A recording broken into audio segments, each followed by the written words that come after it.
Shalom, shalom, shalom, shalom, chers frères et sœurs, soyez les bienvenus dans cette nouvelle vidéo. Je suis votre frère, votre serviteur, pour ceux qui ne me connaissent pas encore, le pasteur Roche Euseb Cézin. Alors, si vous n'êtes pas encore abonné à cette page, je vous prie de vous abonner, que ce soit sur Facebook, Christ TV7, que ce soit sur YouTube, toujours Christ TV7. Alors, que Dieu vous bénisse. Je vous prie de suivre la vidéo du début jusqu'à la fin. Et après avoir été édifié, éclairé, encouragé, être béni par ce message, je vous prie tout simplement de nous aider à partager la vidéo. Partagez la vidéo autour de vous, pas pour nous faire connaître, pas pour faire notre éloge, mais pour édifier les frères et sœurs dans la foi. Vous savez, quand on est sauvé, nous sommes appelés à évangéliser, à partager l'évangile autour de nous pour sauver d'autres personnes. Alléluia. Alors, si vous n'avez pas la disponibilité de partager la parole de Dieu comme nous le faisons, vous pouvez nous aider, vous pouvez participer en partageant ces vidéos si vous jugez que ces vidéos peuvent faire du bien à quelqu'un. Alors, n'hésitez pas. Alors, aujourd'hui, nous allons aborder un thème très important. Un thème très important. Et si vous avez de quoi annoter, prenez votre stylo, prenez votre calepin et nous allons entrer dans la plénitude du thème de ce jour. Alors aujourd'hui nous allons parler du piège du diable pour faire tomber beaucoup des enfants de Dieu. Le piège du diable pour attraper des enfants de Dieu. Ou encore le piège du diable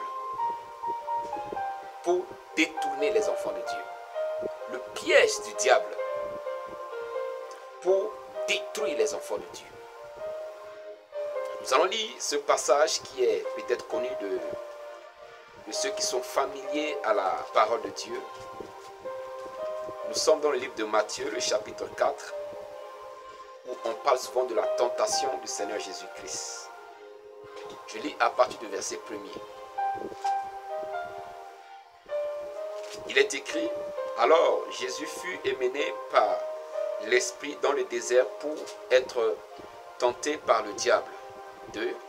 Après avoir jeûné 40 jours et 40 nuits, il eut faim. » Verset 3. Le tentateur s'étant approché, lui dit, « Si tu es fils de Dieu, ordonne que ces pierres deviennent des pains. » Jésus répondit au verset 4, « Il est écrit, l'homme ne vivra pas de pain seulement, mais de toute la parole qui sort de la bouche de Dieu. » Nous allons mettre une pause là et nous allons continuer. Alléluia. Le piège du diable. Le piège que le diable tend aux enfants de Dieu. Que le diable tend aux serviteurs de Dieu. Que le diable tende aux servants de Dieu. Que le diable tende aux enfants de Dieu. Il s'agit de quoi, bien-aimé? La Bible dit, Satan est venu à la rencontre du Seigneur Jésus, qui a fait un moment de jeûne de 40 jours et de 40 nuits où il n'a pas mangé. Il était dans la chair humaine. Donc c'est tout à fait normal parce que la chair est faible. Il a eu faim. Et c'est dans ce moment précis de famine que le diable s'est présenté devant lui. Et le diable dit, si tu es le Fils de Dieu, ça c'est la promesse des choses. Si tu es le Fils de Dieu, il voulait s'aimer des doutes dans la pensée du Seigneur Jésus. Il voulait le faire douter de son identité réelle. Si tu es le Fils de Dieu, waouh, bien-aimé dans le Seigneur, est-ce que vous connaissez votre réelle identité en Christ? Depuis que vous avez donné votre vie à Christ, depuis que vous êtes devenus des enfants de Dieu, est-ce que vous connaissez votre réelle identité? Si vous connaissez cette réelle identité, est-ce que vous êtes déterminé, vous êtes assuré dans cette identité? Parce que vous pouvez connaître votre identité, mais les épreuves de la vie peuvent mettre des doutes dans votre tête. Aujourd'hui, vous pouvez dire que je suis enfant de Dieu, mais face aux épreuves de la vie, vous pouvez vous poser la question, est-ce que vraiment je suis un enfant de Dieu? Est-ce que vraiment Dieu est avec moi? Alléluia. Mais bien aimé dans le Seigneur, sachez-le, les épreuves de la vie ne déterminent pas notre identité en Christ. Je répète, les épreuves de la vie ne déterminent pas notre identité en Jésus-Christ. Tu peux avoir des problèmes, comme tu peux ne pas avoir des problèmes. Cela ne veut pas dire que tu n'es pas un enfant de Dieu, ou bien ce n'est pas ça qui fait de toi un enfant de Dieu. Il dit, si tu es le Fils de Dieu, mais Jésus est le Fils de Dieu. Jésus est le Fils de Dieu. Il n'a pas besoin de manger d'abord avant d'être un enfant de Dieu. Même s'il a faim, même s'il n'a pas faim, il demeure le Fils de Dieu. Ça, c'est la première des choses. Il voulait mettre des doutes. Et c'est le piège que le diable arrive à tendre à beaucoup des enfants de Dieu. Et qui tombent souvent dans ce piège-là. Et ils vont faire de n'importe quoi. Pourquoi? Parce qu'il y a une confusion qui est là. Il y a un manque d'assurance qui est là. Vous voyez? Il dit, si tu es le Fils de Dieu, ordonne que les pierres deviennent du pain. Et tu vas manger parce que tu as faim. Mais Jésus a dit, Jésus n'a pas fait cela. Et cela n'a pas changé son identité. Jésus n'a pas fait cela. Serviteur de Dieu, écoutez-moi. Vous n'avez pas besoin de prouver aux gens que vous êtes un serviteur de Dieu authentique, oint et etc. Mais Dieu qui vous a appelé, c'est lui qui vous révèle aux yeux du monde. Je vois beaucoup de serviteurs de Dieu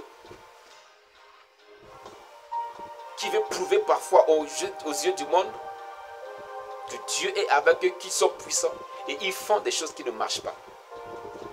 J'ai vu beaucoup de serviteurs de Dieu qui ont forcé à prier pour des paralytiques pour que ces derniers marchent, mais ils n'ont pas marché.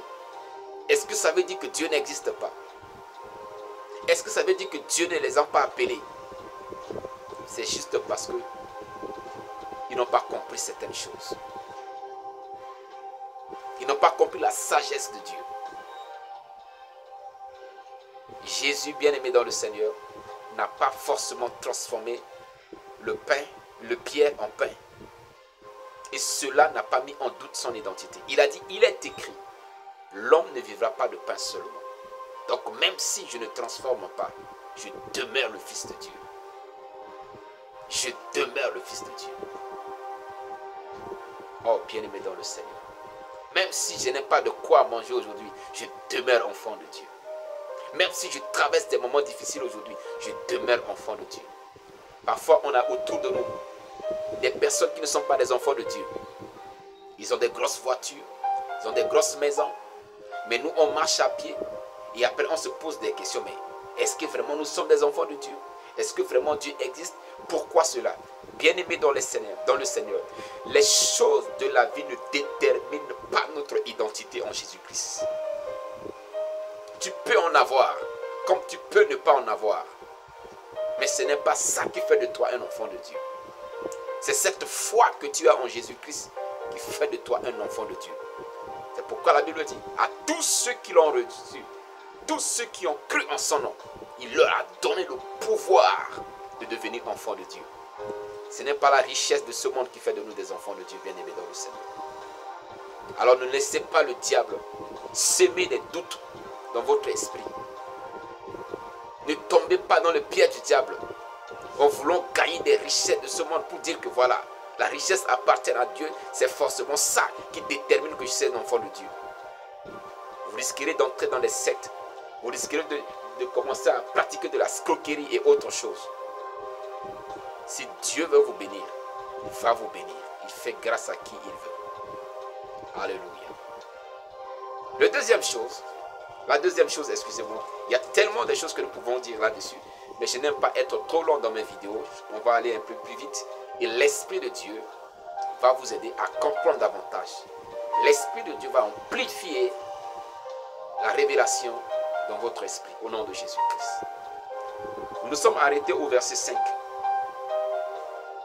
Au verset 4 plutôt. Nous allons continuer.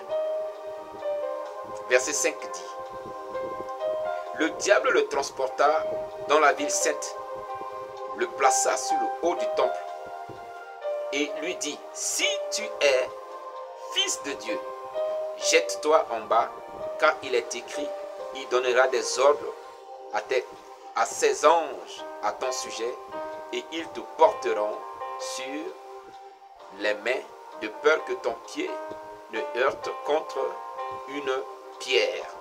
Verset 6. Alléluia. La deuxième des choses, la Bible dit, le diable a transporté Jésus, l'a amené dans la ville de Jérusalem, sur le haut du temple, et il dit, jette-toi en bas, saute, ce qui est sûr, rien ne va t'arriver. Il dit, si tu es vraiment le Fils de Dieu, saute. Saute, parce que si réellement tu es le Fils de Dieu, il est écrit à ton sujet qu'il ne permettra pas que tes pieds heurtent contre une pierre. Donc si tu sautes, il va ordonner à ses anges de porter sur des mains. Mais si tu n'es pas le Fils de Dieu, tu dois avoir peur de sauter. Bien-aimé dans le Seigneur. Waouh. Il est bien vrai qu'on a l'habitude de dire que la foi, c'est comme la folie. Mais parfois, je dis que la foi n'est pas la folie. Vous savez, j'ai oublié le titre de ce film, sinon j'allais vous recommander de regarder ce film américain. Et d'après ceux qui ont les producteurs du film, ils ont écrit que cela a été tiré d'un fait réel. Aux États-Unis, il y a un enfant qui a eu la diabète. Et normalement, il devait prendre des médicaments. Et après un service de prière, les parents ont arrêté de donner le médicament à l'enfant. Et l'enfant souffrait. Ils ont dit que non, on a la foi. Comme on a déjà prié, ça ne sert à rien de prendre le médicament. Et ils n'ont pas donné le médicament à l'enfant. Jusqu'à ce que l'enfant est décédé. Et quand l'enfant est décédé, ils ont dit que non, on a la foi. Que l'enfant est guéri, que Dieu va ressusciter l'enfant. Donc on n'a pas besoin d'enterrer l'enfant. Ils ont refusé d'enterrer l'enfant. Jusqu'à ce que les autorités sont venues prendre le corps de force pour aller enterrer. Et c'est à partir de ce moment-là que les parents ont compris qu'ils ont commis une erreur très grave. Voilà pourquoi, quelque part, nous disons que la foi n'est pas la folie. La foi ne nous empêche pas de prendre l'aspirine. Non, à condition que nous avons la certitude que c'est le Seigneur qui nous défend cela. Vous savez, je portais des verres pharmaceutiques, je portais la lunette, puisque j'avais ces problèmes au niveau des yeux. Et je me disais que bon, je suis encore jeune. Pourquoi porter la lunette si tôt déjà? D'ici 45 ans, 50 ans, qu'est-ce qui va se passer? Et j'ai commencé à prier le Seigneur. J'ai commencé à prier le Seigneur parce que je préfère voir avec mes yeux que de voir avec la lunette. Et j'ai prié jusqu'à ce que j'ai eu la conviction que Dieu m'a exaucé. Ce n'est pas que j'ai enlevé la lunette par la foi. Non. J'ai gardé la lunette pendant même des mois, pendant que je priais. Jusqu'à ce que j'ai eu la conviction que Dieu m'a parlé, que Dieu m'a dit, qu'il m'a déjà guéri, d'enlever. Et c'est en ce moment-là que j'ai enlevé la lunette. Et ça fait déjà plus de 2 ans que je n'ai pas porté de lunettes. Et je n'ai pas de conséquences. C'est différent de celui qui dit, bon, ok, j'ai la foi que je vais voir, et il enlève la lunette sans d'abord avoir prié et avoir la conviction. La lunette, porter lunette, ce n'est pas un péché. La Bible dit, Salomon a dit dans sa sagesse, dit, celui qui méprise la science, il est insensé. Dieu est omniscient. C'est Dieu qui détient la connaissance. Et c'est Dieu qui donne le savoir. C'est Dieu a donné le savoir aux médecins pour prescrire, pour faire des prescriptions qui peuvent nous aider dans notre rétablissement, dans notre guérison, dans notre restauration. Ce n'est pas mauvais de suivre ces prescriptions. Mais si Dieu nous parle, disons, ne fais pas, arrête, à partir de ce moment, on peut le faire. Mais beaucoup sont tombés dans ce piège-là. Et le diable les tend ce piège-là. Oh, si tu as la foi, il faut laisser ça. Si tu as la foi, il faut faire ceci. Si tu as la foi, il faut faire cela. Et beaucoup ont tenté Dieu de cette manière. Mais vous savez la réponse que le Seigneur Jésus a donnée au diable? Le verset, excusez-moi, le verset 7, la Bible dit, Jésus lui dit, il est aussi écrit, tu ne tenteras point le Seigneur ton Dieu. Est-ce que c'est parce que le Seigneur Jésus n'avait pas la foi? Non.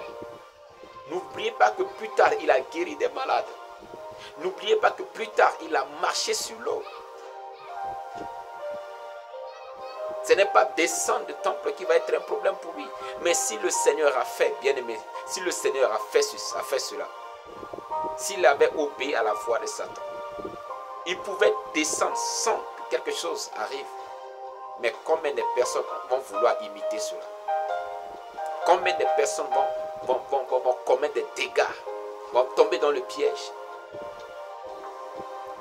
J'ai appris que il y a trois sœurs, si je me rappelle bien du témoignage, étaient noyées en Corée comme ça parce que il y a un prédicateur qui était arrivé et il fallait traverser une rivière pour aller au lieu de la rencontre. Et elle se dit que, mais bon, comme il y a la foule et tout ça là, elle voulait arriver à l'heure et elle se disait que voilà, Dieu de Pierre, c'est notre Dieu. S'il a permis que Pierre a marché sur l'eau, nous aussi on peut marcher sur l'eau. On va marcher sur l'eau parce qu'on va écouter la parole de Dieu. Et elles ont tenu la main. Et elles ont prié et puis on partait et finalement ils se sont noyés. Ils se sont noyés. Alléluia. Alors bien aimés dans le Seigneur, souvent nous ne devons pas laisser nos pensées nous amener à faire des choses que l'Esprit de Dieu ne nous conduise pas à le faire. La Bible dit, marchez selon l'Esprit et non selon la chair. Si c'est l'Esprit de Dieu qui nous conduise à faire certaines choses, nous devons obéir à l'Esprit de Dieu. Et nous verrons le Seigneur à l'œuvre. Mais si ce sont nos pensées, ou bien les pensées que le diable nous injecte, nous excite à le faire, faisons très attention. Parce qu'à partir de ce moment, on risque de tenter Dieu. Et si on tente Dieu, le résultat sera catastrophique. Alors je vous prie d'être sage, d'éviter de tomber dans ce piège. Le troisième piège pour en finir, le verset 8 dit, le diable le transporta encore sur une montagne très élevée, lui montra tous les royaumes du monde et leur gloire, et lui dit, je te donnerai toutes ces choses si tu te prosternes et m'adores. Verset 10, Jésus lui dit, retire-toi de moi, car il est écrit, tu adoreras le Seigneur, ton Dieu, et tu le serviras lui seul. C'est là où beaucoup ont abandonné le droit chemin. Parce qu'à cause des richesses du monde, beaucoup sont rentrés dans des sectes et finalement ils se sont prosternés devant le diable. Beaucoup ont vendu leur âme, même dans le ministère. Je connais un grand frère dans le ministère, dans la foi, qui n'est plus aujourd'hui. C'est des personnes que j'admirais, je prenais comme des exemples. Mais un jour, j'ai appris qu'il est décédé. J'ai dit, mais qu'est-ce qui s'est passé? On m'a dit que non. Il est parti chez un féticheur pour prendre le pouvoir, pour faire le ministère avec. Et ça a dégénéré, il est devenu fou. Et c'est dans la folie que lui-même, il a confessé ce qu'il a fait. Et finalement, à la fin, il est mort. Vous voyez, on veut la gloire. Et à cause de gloire, on va aller toucher au feu étranger. Et on veut apporter le feu étranger dans la maison de Dieu. Et beaucoup de serviteurs de Dieu sont dans cette situation aujourd'hui. Beaucoup des enfants de Dieu, ils rentrent dans les sectes, dans les fétiches, dans les maraboutages pour faire des mauvaises choses. Et ils viennent à l'église. Les choses qu'ils vont parce qu'ils veulent la gloire, parce qu'ils veulent l'argent, parce qu'ils veulent la richesse.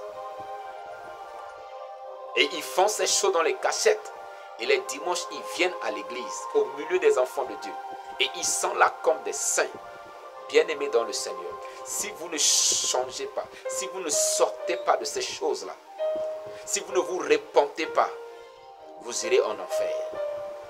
Le Le Seigneur Jésus a dit, il est dit que tu dois adorer Dieu seul, le servir lui seul, se prosterner devant lui.